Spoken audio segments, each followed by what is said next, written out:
Everyone in Millbrook Crossing, Kansas knew the old well behind the Hargrove barn had been sealed for almost 70 years. Nobody touched it. Nobody talked about it except to warn children to stay away from the rotted boards covering the top. So when 63-year-old Dorothy May Hargrove hired a backhoe and told the operator to start digging right there, half the county heard about it before lunch. Her neighbor Earl Tibbetts leaned on his truck at the fence line and laughed so hard he had to take off his cap and wipe his forehead.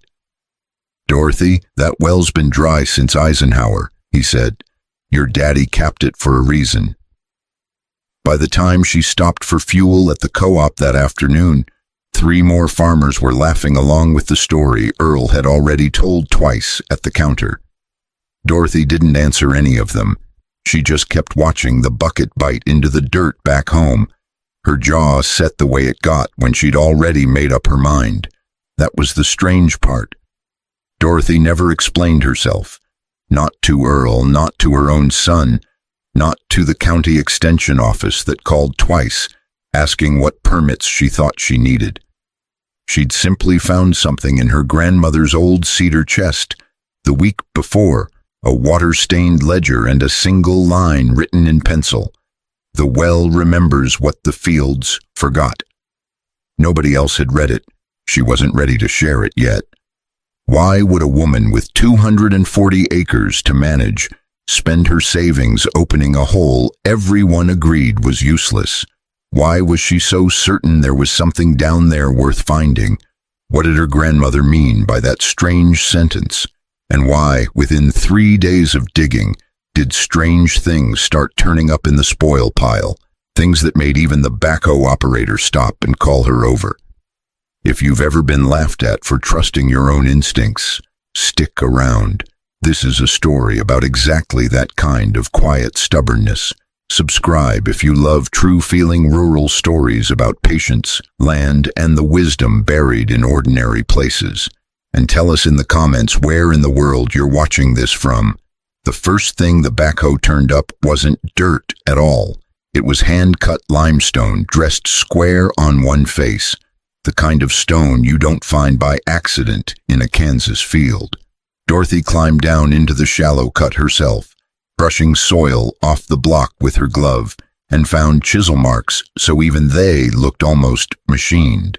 Nobody had dug this well with a post-hole digger and a prayer. Someone had built it to last. 3 feet further down, the operator's bucket clipped something metal, a length of rusted pipe far too wide and far too deliberately laid to be ordinary plumbing. It ran sideways away from the well shaft toward the lower hayfield. Dorothy stood there a long moment, hands on her hips, looking at the angle of it.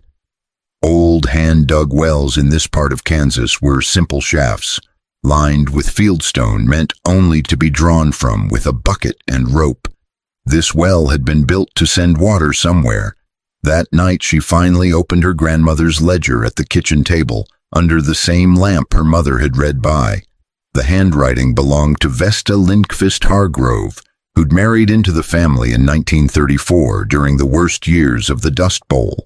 Buried in pages of crop notes and weather observations was a name Dorothy didn't recognize. A federal soil conservation engineer named Holt, sent out under one of the New Deal programs to demonstrate water-saving methods on a handful of struggling Kansas farms. Vesta had written that Holt spent an entire summer on their land, and that what he built would outlast us all if anyone bothered to remember it. Dorothy drove into town the next morning and asked the Historical Society if they had any county agricultural records from the mid-1930s. They did. Boxes of them, mildewed and mostly forgotten in the courthouse basement. It took her 2 afternoons, but she found a single typed report. A Soil Conservation Service Demonstration Project 1936, designed to capture water from a shallow limestone seam and distribute it underground to multiple points on a drought-stricken farm using nothing but gravity. The farm listed was hers. Back at the dig, the obstacles started piling up the way they always do in real work like this.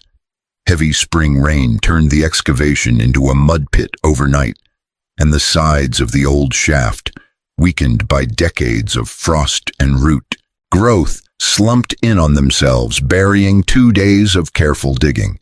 The rented pump that was supposed to keep the hole dry seized up and had to be hauled to a shop in Newton for repair. Earl Tibbets, watching from his side of the fence, wasn't laughing anymore so much as shaking his head. "You're gonna hurt yourself chasing a story, Dorothy," he told her. She just thanked him for the warning and kept working. Her son Wyatt, 26 and skeptical, in the gentle way grown children often are with their parents' projects, drove down from Wichita to talk her out of it. He left 2 days later running the post-hole auger himself, because once he saw the stonework, he understood why she couldn't walk away from it either. There was also the matter of an old plat map from the courthouse, hand-drawn and faded, showing the pipe running south toward a pond that no longer existed. When the crew traced the actual line, it bent west instead, toward a low swale near the windbreak that had always stayed oddly soft underfoot, even in August. The mismatch worried her more than the mud or the broken pump had, until she kept digging anyway. The breakthrough came when they finally cleared the collapsed section and found a side chamber branching off the main shaft, something no ordinary farm well would ever need. Inside, layered with care, were beds of washed gravel and what looked like old charcoal, packed between 2 more courses of dressed limestone. It was a filtration chamber, built to clean water before it ever reached the surface, decades before anyone in the county had heard the word aquifer recharge. Dorothy called the extension office again, this time asking for a hydrogeologist instead of a permit clerk. A young agent named Carla Jensen came out with a water testing kit and stood at the bottom of the shaft for a long time without saying much. What she eventually explained changed how Dorothy understood her entire farm. Beneath the Hargrove land sat a perched limestone shelf, holding a thin but steady seam of groundwater that never connected to the deep regional aquifer most neighboring wells relied on. In dry years, that deep aquifer dropped fast, but this shallow seam, fed by slow rainfall percolation through cracked limestone, stayed remarkably stable. Engineer Holt had found it in 1936, dug down to intercept it, filtered it through the gravel and charcoal bed to keep silt from clogging the lines, and then run clay and iron pipe by gravity alone to several low points across the farm. An early, almost forgotten form of subsurface irrigation that needed no pump, no electricity, nothing but elevation and patience. It explained something that had puzzled 3 generations of Hargroves, without them ever asking the right question. Why their hayfields stayed green a few weeks longer than anyone else's in a dry summer. Why their lower pasture never quite dried out the way Earl's did. Why corn planted in certain rows always seemed to outlast a hot July. The water had been moving quietly underground the entire time, doing its work in the dark exactly as Holt designed it to. Once the silt and decades of root intrusion were cleared from the lines, the system began working again almost the way it had 90 years earlier. Carla Jensen brought out 2 colleagues from the State Geological Survey, and word got around the county fast, not as a joke this time, but as something worth seeing.